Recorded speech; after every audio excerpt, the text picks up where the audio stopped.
오늘도 다 함께 하신 여러분들을 환영하고 사랑하고 축복합니다. 우리 옆 사람에게 인사합시다. 반갑습니다. 환영합니다. 사랑합니다. 네, 참 날씨가 무덥지만 또 우리는 이겨내고 가야 됩니다. 이제 성교도 얼마 안 남았기 때문에 여러분 영육간에 강건하시길 바랍니다. 오늘 말씀 제목은 네 오라비가 다시 살아나리라. 네 오라비가 다시 살아나리라 라는 제목으로 말씀을 전하겠습니다. 예수님은 나사로가 병든 것을 아셨습니다. 어떻게 알았습니까? 마르다와 마리아가 사람을 보내서 주께서 사랑하시는 자가 병들었다고 하면서 알려드렸죠. 그때 예수님은 놀라운 말씀하셨습니다. 이 나사로의 병은 죽을 병이 아니라 하나님의 영광을 위한 것이다 라고 하시면서 바로 가시지 않고 이틀이나 더 계시던 곳에 머무셨습니다. 그러므로 그런 소식을 전해준 마르다와 마리아 입장에서는 조금 당혹스럽겠죠. 그리고 왜 저러시나 생각할 수도 있었을 겁니다. 한편으로는 또 자기들이 그렇게 사랑을 받았기 때문에 이젠 주님이 나를 사랑하시는 것이 아닌가 하는 의심을 했을 수도 있습니다. 혼란스럽고 상처를 받았을 수도 있겠죠. 그런데 여러분, 이처럼 하나님의 어떤 사랑, 일하심은 우리와 타이밍이 맞지 않을 때가 많다는 거예요. 그래서 우리가 힘이 들죠. 나는 내가 원하는 때 좀 해줬으면 좋겠는데 하나님은 그렇게 일하시지 않는다는 거예요. 그런데 주님은 그런 엇갈림과 어긋남조차 사랑의 일부라고 말씀하십니다. 따라서 우리는 생각해 봐야 돼요. 내가 원하는 대로 정말 이렇게 뜻대로만 되어야만 진정한 사랑인 걸까? 그게 좋은 걸까? 그렇지 않을 수도 있다는 것이죠. 자, 이제 계신 곳에서 이틀을 더 유하신 예수님이 베다니로 오셨습니다. 그리고 보셨어요. 모든 상황을. 그때는 나사로가 죽은 지 이미 4일이 지난 시점이었습니다. 17절, 18절, 19절 보니까 예수께서 와서 보시니 나사로가 무덤에 있은 지 이미 나흘이라. 베다니는 예루살렘에서 가깝기가 한 오리쯤 되매, 오리는 3km입니다. 하루길이에요. 많은 유대인이 마르다와 마리아에게 그 오라비의 일로 위문하러 왔더니 나사로가 무덤에 있은 지 이미 나흘 됐다. 이런 말은 시신의 부패 과정이 지금 시작됐기 때문에 사실은 이제 나사로의 죽음이 아주 확실하다. 인간적인 방법으로는 이 사람을 어떻게 할 수가 없다라는 것을 지금 말하는 것이었습니다.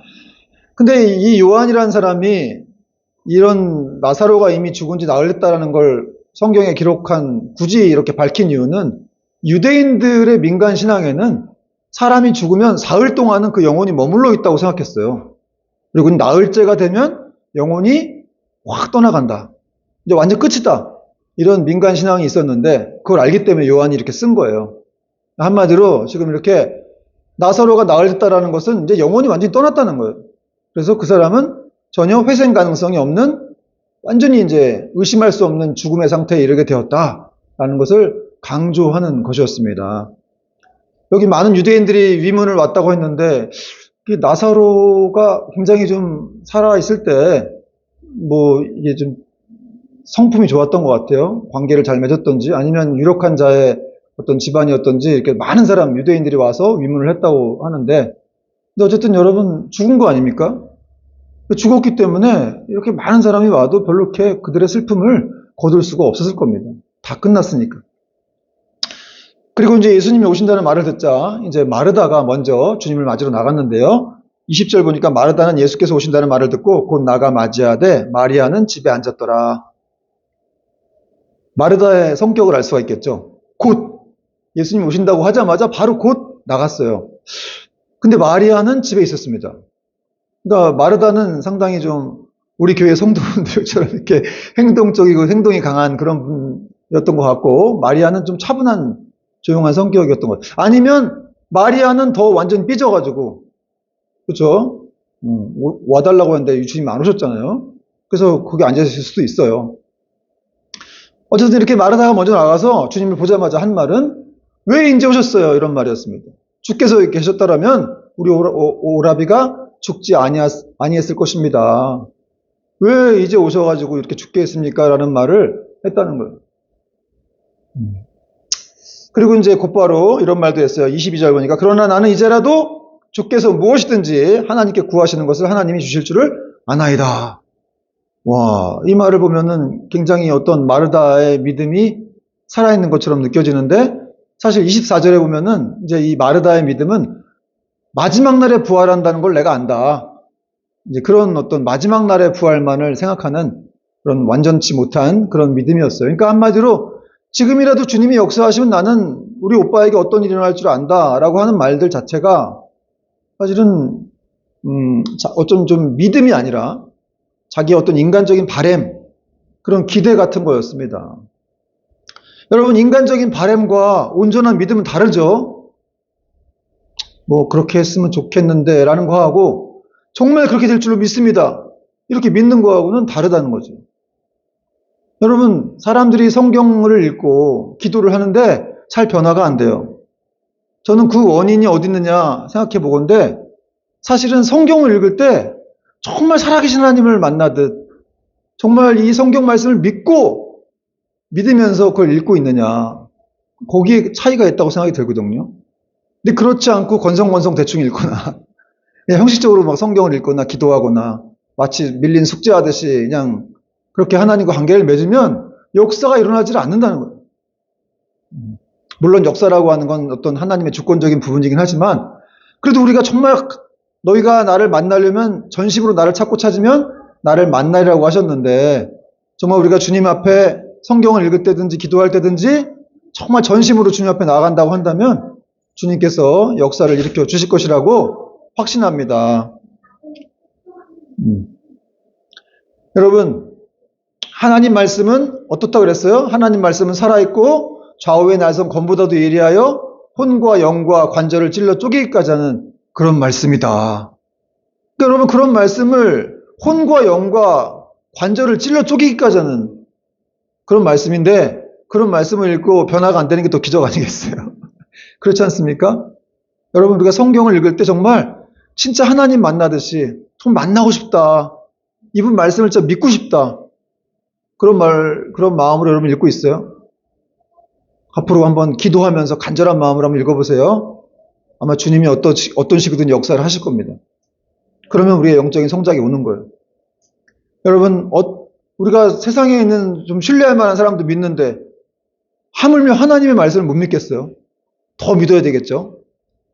이제 마르다가 인간적인 바램을 말하니까 주님이 놀라운 말씀하세요. 23절 보니까 예수께서 이르시되 네 오라비가 다시 살아나리라. 저는 이 말씀 읽고 눈물이 좀 찔끔 났어요. 네 오라비가 다시 살아나리라. 뭔가 이렇게 완전히 절망적인 어떤 그런 상황에서 주님은 다 살아나게 하실 수 있는 분이라는 느낌이 왔기 때문에 그렇습니다. 여러분도 어떤 절망적인 상황에서 낙심하지 말기 바랍니다. 주님이 살아나게 하시면 살아나는 거예요.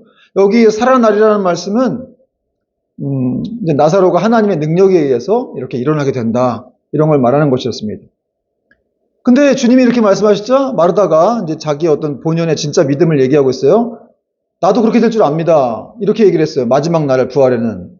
24절에 보니까 마르다가 이르되 마지막 날 부활 때에는 다시 살아날 줄을 내가 아나이다. 마르다하고 주님하고 뭔가 이렇게 핀트가 안 맞아요. 뭔가 영적인 코드가 좀 안 맞습니다. 아니, 지금 주님은 당장 살아날 거야 이렇게 말씀하시는데 이 마르다는 저도 알아요. 근데 마지막 날에 다 그렇게 부활할 거라는 걸 알고 있습니다.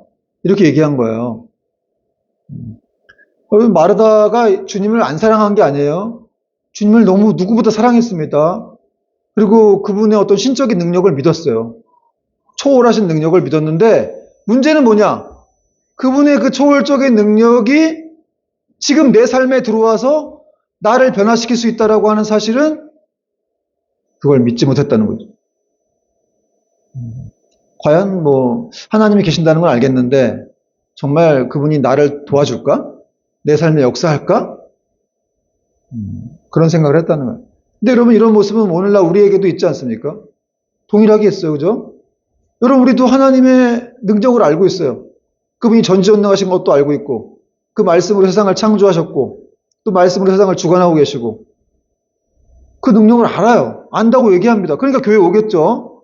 교회 와서 예배도 드리고 또 아멘도 하고 그럽니다. 그런데 집에 가서 또 문제가 터지면 또 막 게으러워하면서 진짜 하나님이 날 도와주시려나? 내 삶에 역사하시는 게 맞는 건가? 제가 옛날에 제자 훈련할 때 어떤 자매가 있었는데 그 자매가 그러더라고. 제가 그래요 목사님 하나님 계신 거 알고 있어요. 그분이 전능하시다는 걸 알고 압니다. 그런데 왜 그 전능하시면 나한테는 역사는 안 되는 거냐. 그런 얘기를 하더라고요. 그래서 참 많은 사람들이 저렇게 생각할 수 있겠구나 이런 생각을 해봤어요. 여러분은 어떻습니까? 여러분도 그렇게 생각할 때 있지 않나요? 그렇게 세상에서 다 살아계신다는 하나님이 왜 난 안 도와주시지? 왜 난 이렇게 가난하게 하시고 난 이렇게 되는 일이 없게 하실까? 여러분 하나님이 역사를 안 하시는 게 아니라는 거예요. 안 도와주시는 게 아닙니다. 단지 제가 말씀드렸듯이 하나님의 타이밍과 우리의 타이밍이 좀 다르다는 거예요. 그래서 주님은 자기의 때에 일하시는 것이죠. 자기의 때. 그래서 여러분 우리는 원하는 것을 당장 얻었으면 좋겠다고 생각할 수도 있지만 그러나 그것이 우리한테 좋지 못할 때는 하나님은 주지 않으세요. 마치 부모가 자녀에게 필요한 것만 주고 필요하지 않을 때는 기다렸다가 나중에 주듯이 다 주지 않아요. 그렇게 하나님은 우리를 이끌어 가신다는 거예요. 그러므로 중요한 건 뭐냐? 믿음이라고 하는 건 기다리는 것과 같다는 것이죠.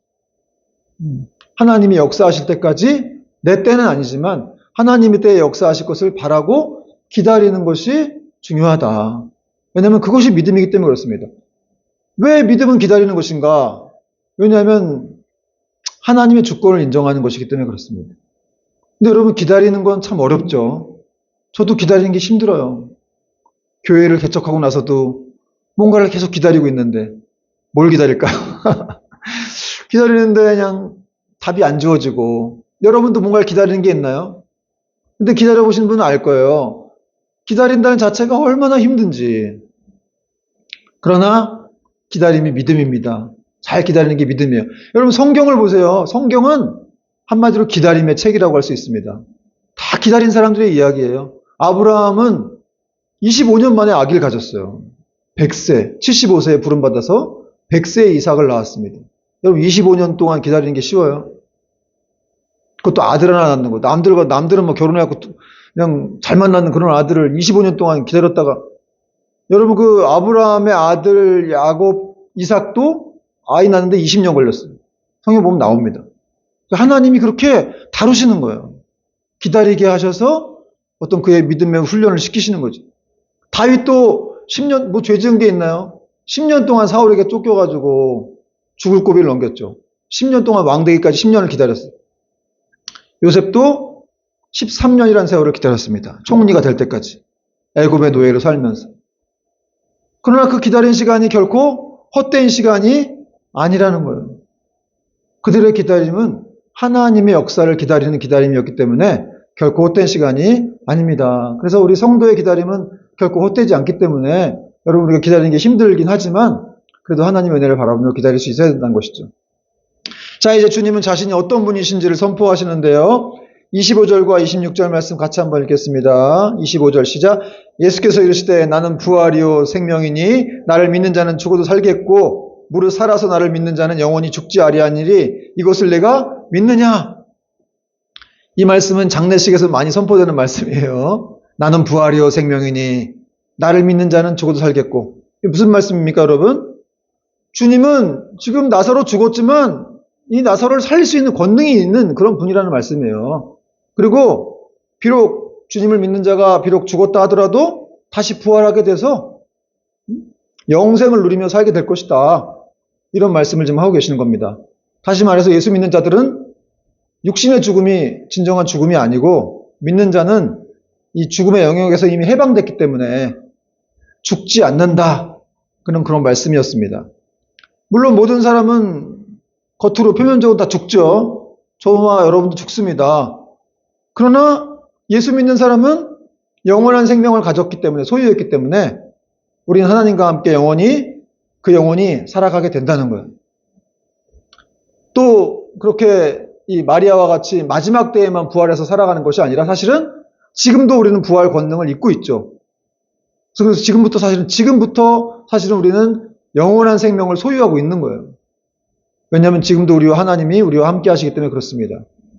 한마디로 이 성도에게는 죽음 자체가 없어요. 죽은 게 없는 거예요. 잠깐 눈 감았다 뜨면 천국인 겁니다. 죽음에서 벗어난 자들, 다 이렇게 예외가 된 사람들이 바로 성도들이라는 것을 지금 말씀하고 있는 것입니다. 왜 이런 일이 벌어진 겁니까? 예수 그리스도가 부활이요 생명이기 때문에 그렇다는 것이죠. 그리고 주님은 이것을 네가 믿느냐? 이렇게 물어보신 거예요. 왜냐하면 지금 마리아의 믿음이 마지막 날에만 부활한다고 생각했기 때문에 정확한 믿음이 아니었기 때문에 이런 사실을 네가 믿느냐? 이렇게 물어보신 거예요. 여러분 오늘도 주님이 여러분을 물어보십니다. 이것을 여러분이 믿습니까? 이것을 너희가 믿느냐?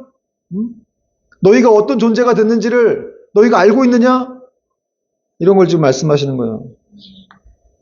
만약에 우리가 진짜 그런 부활 권능을 힘입고 지금도 이 땅에서도 영원한 삶을 살고 있다고 믿는다면 어떤 상황에서도 두렵지 않을 것입니다.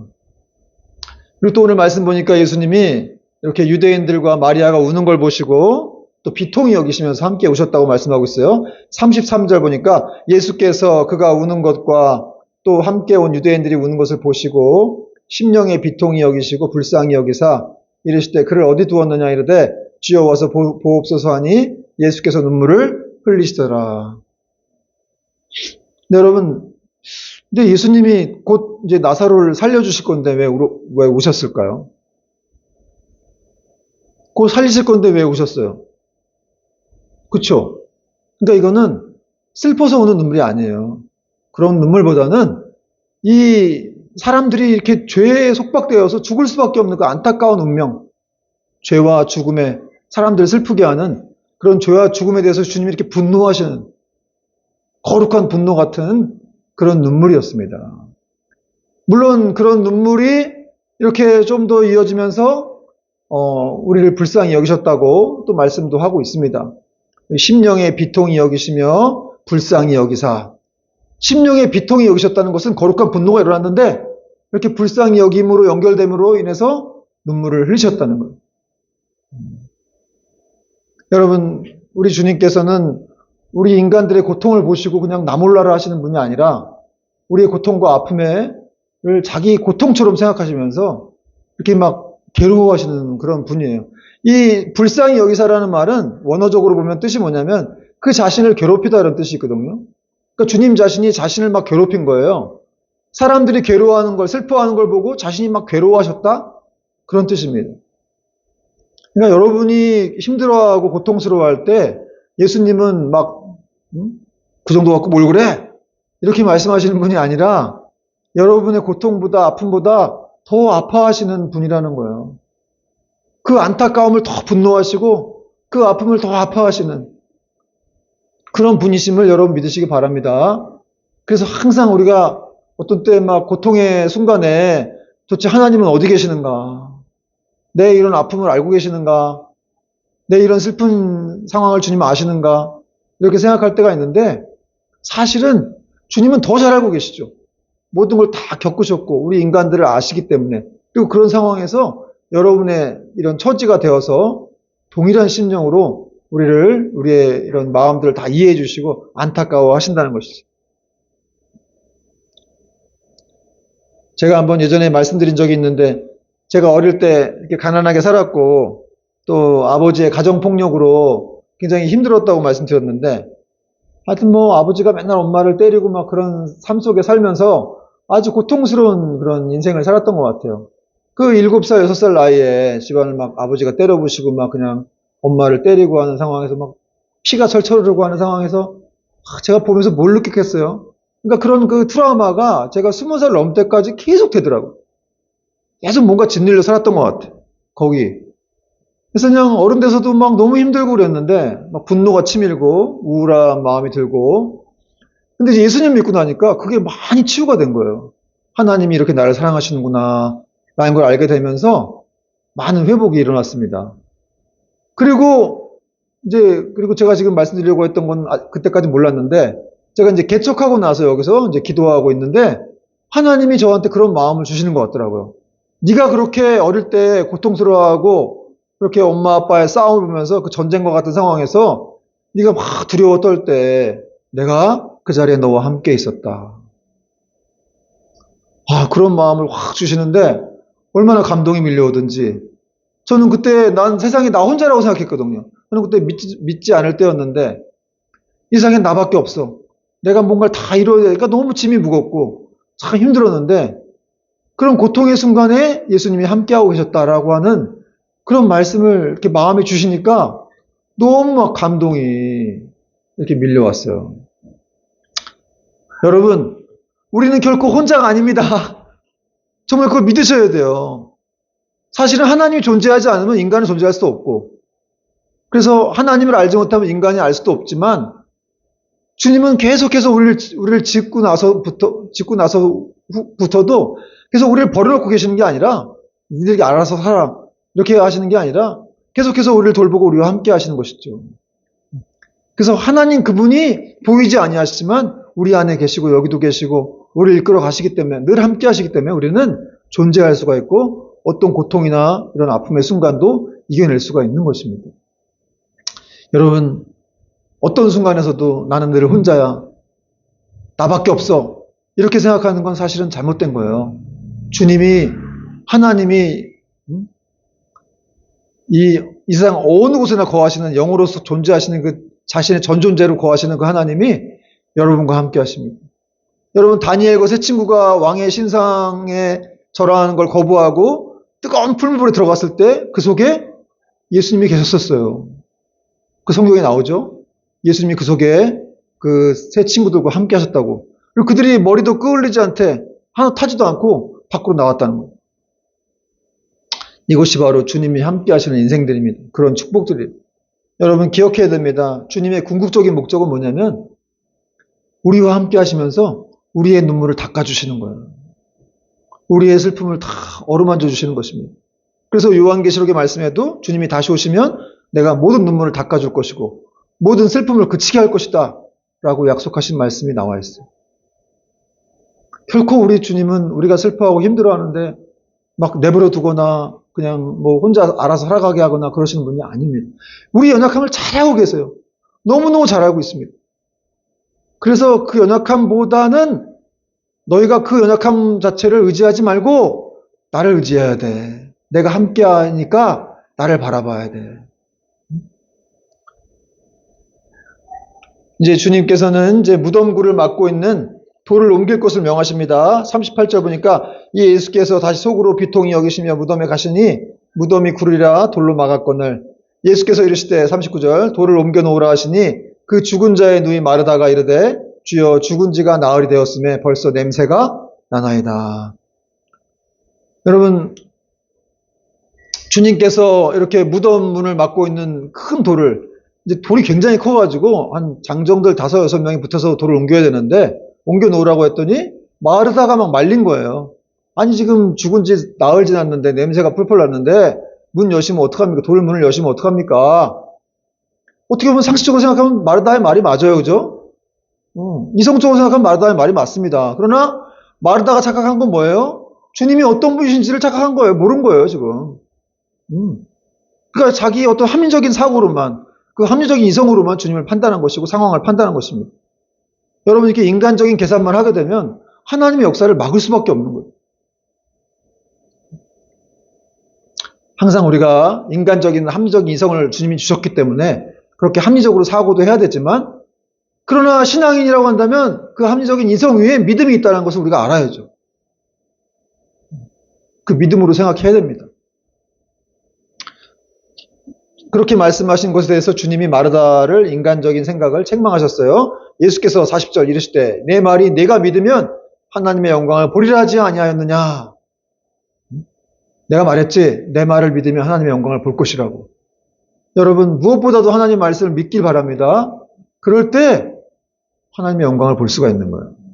사람들이 돌을 옮겨 놓으시자 주님이 이제 하늘을 보시면서 기도하셨어요. 41절 돌을 옮겨 놓으니 예수께서 눈을 들어 우러러 보시고 이르시되 아버지여 내 말을 들으신 것을 감사하나이다. 42절 항상 내 말을 들으신 줄을 내가 알았나이다. 그러나 이 말씀하옵는 것은 둘러선 무리를 위함이니 곧 아버지께서 나를 보내신 것을 그들로 믿게 하려 함이니이다. 여러분 우리 주님은 항상 혼자 일하지 않으셨어요. 이렇게 기도를 통해서 또 하나님을 높여드린 것인데, 항상 혼자 일하시지 않고 하나님과 하나 되어서 그분의 뜻대로만 일하신 거예요. 그리고 이렇게 또 나사로가 하나님의 능력으로 이렇게 살았다는 것을 사람들에게 보여주기 위해서 또 이렇게 기도를 하셨다는 것이죠. 여러분, 이처럼 기도라고 하는 건 사실은 뭘 막 구한다기보다도 그런 의미도 있지만, 사실 기도는 나를 낮추고 하나님을 높여드리는 거예요. 그래서 우리가 기도할 때 하나님의 능력을 구하잖아요. 그 능력을 구하면서 하나님을 드러내야 돼요. 사실은 우리가 기도할 때 응답되면 그거 자체가 하나님이 드러나는 것이기도 하죠. 그래서 우리가 기도할 때 정말 간절히 기도하면서 하나님의 능력이 나타나서 당신의 영광이 이곳에 가득하게 해달라고 기도를 해야 됩니다. 그리고 이렇게 기도하신 이유는 또 말씀드렸지만 무슨 이유예요? 여러분, 나사로를 큰 소리로 부르셨어요. 그렇죠? 큰 소리로 불렀다. 여기 이제 43절에 나오네요. 이제 기도를 마치신 예수님이 큰 소리로 나사로를 부르셨는데, 43절. 이 말씀을 하시고 큰 소리로 나사로라 부르시니 죽은 자가 수족을 배로 동인 채로 나오는데 그 얼굴은 수건에 쌓였더라. 예수께서 이르시되 풀어놓아 다니게 하라 하시니라. 여러분, 주님께서 죽은 지 나흘 된 그런 나사로를 큰 소리를 부르셨습니다. 나사로야 나오너라 하니까 놀라운 일이 벌어졌어요. 믿을 수 없는 일이 벌어졌습니다. 죽은 지 나흘이 되어서 시체의 냄새가 풀풀 나는 그런 나사로가 붕대를 칭칭 감고 배로 수족을 감은 채로 그렇게 막 강시처럼 뛰어나오지는 않았겠지만 걸어 나온 거예요. 사람들이 얼마나 놀랐을까요? 그죠? 그리고 하나님을 두려워했을 수도 있습니다. 그런 상황들이. 이 나사로가 나올 때 그 얼굴에 수건에 감싸 있었다 그랬는데, 여러분, 예수님도 부활하셨을 때 이렇게 예수님이 입고 계셨던, 몸을 감쌌던 그 세마포 수건이 있었죠. 그런 수건은 그 세마포 수건을 생각나게 합니다. 근데 예수님 부활하셨을 때 세마포 수건만 남겨놓고 몸만 쏙 빠져나왔었죠. 그런 구절이 요한복음에 나와요. 그런데 이 나사로의 부활과 예수님의 부활은 좀 성격이 좀 다릅니다.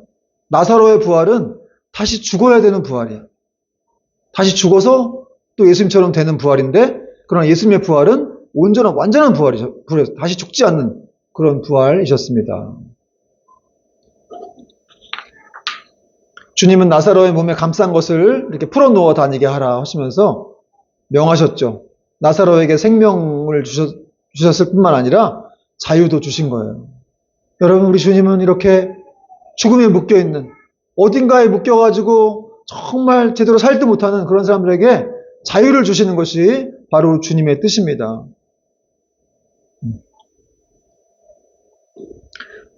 주님께서 큰 소리로 나사로를 부르셨는데, 여러분 한번 생각해 보세요. 왜 큰 소리를 부르셨을까? 작은 소리를 부르시면 못 듣나요, 나사로가? 왜 큰 소리를 부르셨을까요? 아까 성경 구절에 써 있었는데. 주님의 음성은 사실은 이 세상뿐만 아니라 저 세상까지도 다 들리는 음성 아니에요? 그렇죠? 나사로가 죽어서도 주님의 작은 음성, 속으로 말씀하셔도 나사로가 들었어야 되는데, 그게 맞는 건데 주님은 큰 소리로 나사로를 부르셨습니다. 왜냐하면 사람들 때문에 그랬어요. 42절에 나와 있지만 사람들로 하여금 믿게 하려고, 하나님의 영광으로 이 나사로가 다시 살아났다는 것을 알려주시기 위해서 큰 소리로 부르셨습니다. 여러분, 이처럼 늘 주님은 하나님의 영광, 또 사람들로 하여금 믿게 하려는 그분의 뜻이 있었다는 것이죠. 사랑하는 여러분, 오직 우리 주님만이 이 죽은 자를 다시 살리시는 그 능력을 가지고 계신 부활이요 생명이심을 믿으시기 바랍니다. 여기 생명이라는 말은 원어로 조회라고 하는데, 조회, 영원한 생명을 말하는 거예요. 주님께서 이 죽은 나사로를 다시 살리신 표적을 보여주신 것은 사람이 죽으면 그냥 끝나는 것이 아니라는 것을 지금 보여주시는 그런 본보기라는 그런 의도였습니다.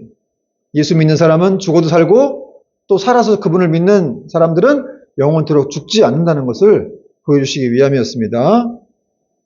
여러분, 예수님의 이 승리가 곧 나의 승리요, 예수님의 부활이 곧 나의 부활이요, 그분의 생명이 나의 생명이라는 것을 여러분 믿습니까? 그렇다면 이제 예수 믿는 사람들은 이제 죽음에 질질 끌려다니는 그런 사람이 아니라 오히려 그 죽음 때문에 하나님께 감사하고 찬송하는 자들이 되어야 한다는 거예요. 여러분, 예수 믿는 사람들 중에서 죽을까봐 걱정하는 사람 많아요. 그런 사람도 있습니다. 그래서 어떻게든 안 죽으려고 막 물론 하나님이 부르실 때 가야 되는데 그렇게 죽음을 두려워할 필요가 없다는 거예요, 사실은. 왜냐하면 우리는 죽음이라는 것 자체를 벗어날 수 있는 사람, 벗어났기 때문에 예수 믿는 사람들은 죽음 자체가 없기 때문에 그 죽음을 두려워할 필요가 없다는 것이죠. 그리고 여러분, 이 우리 안에 계신 부활이요 생명 되신 주님은 또 언제든지 우리 삶 속에 들어오셔서 역사하실 수 있는 분이시라는 사실을 우리가 또 믿어야 돼요. 마지막 날에만 부활하는 것이 아니라 그분은 언제든지 그분의 능력으로, 그 말씀으로 우리 삶에 들어오셔서 우리 삶을 바꿔놓을 수 있고, 우리가 정말 절망적이라고 생각하는 그런 상황들을 바꿔놓으실 수 있는 그런 하나님이란 사실입니다.